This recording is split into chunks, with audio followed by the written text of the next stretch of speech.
छोटे से गांव अल कुरिया में एक मुखलिस खानदान रहता था जो पूरे दिल से अल्लाह पर भरोसा करता था। अहमद, जो घर का सरबराह था, एक बढ़ई के तौर पर अनथक मेहनत करता ताकि अपनी बीवी आमना और अपने 2 बच्चों जीद और लेना के लिए रोजी कमाए। अहमद की सख्त मेहनत के बावजूद खानदान को अक्सर गुजर बसर में मुश्किलात का सामना रहता। एक सर्द सुबह जब सर्दी ने गांव को अपनी लपेट में लेना शुरू किया, अहमद ने महसूस किया कि उनके बावर्ची खाने का जखीरा तकरीबन खत्म हो चुका है। अपने खानदान के खाने पीने का ख्याल आते ही उसका दिल फिक्र से बोझल हो गया।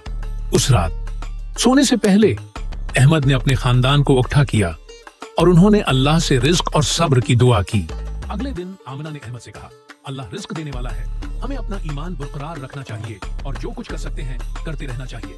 अहमद ने इस बात में सिर हिलाया, अगरचे उसकी आंखों में फिक्र की झलक बाकी थी। वो मजीद काम की तलाश में निकल पड़ा, जबकि आमना घर पर रही और जीद और लेना को शुक्रगुजारी और दुआ की अहमियत सिखाती रही। उसी दोपहर दरवाजे पर हल्की सी दस्तक हुई। आमना ने दरवाजा खोला तो एक मेहरबान और बुजुर्ग हमसाया हाजी उमर एक बड़ी टोकरी भरकर खाने के साथ खड़े मुस्कुरा रहे थे।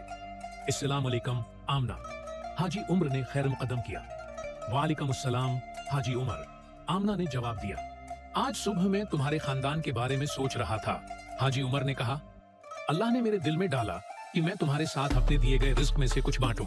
बुराह करम उसे तोहफे के तौर पर कबूल कर लो, शुक्रगुजारी से मामूर होकर। आमना ने हाजी उमर को अंदर मधु किया। जीद और लेना की आंखें ताजा रोटी, फल और गर्म सूप देखकर हैरत से खुल गईं। जब अहमद घर वापस आया और टोकरी देखी तो उसकी आंखें खुशी और सुकून के आंसुओं से भर गईं। उसने अपने खानदान को इकट्ठा किया और सबने मिलकर अल्लाह का शुक्र अदा किया कि उसने उन पर अपनी रहमत और रिज्क नाजिल किया।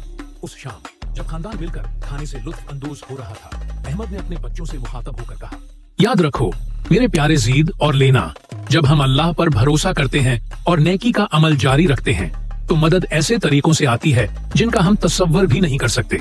अल्लाह सुनता है और अपने बंदों के जरिए हमारी मदद भेजता है। उस दिन के बाद अहमद का खानदान हमेशा शुक्रगुजारी और सखावत के साथ जीता रहा और हाजी उम्र की मेहरबानी को कभी न भूला।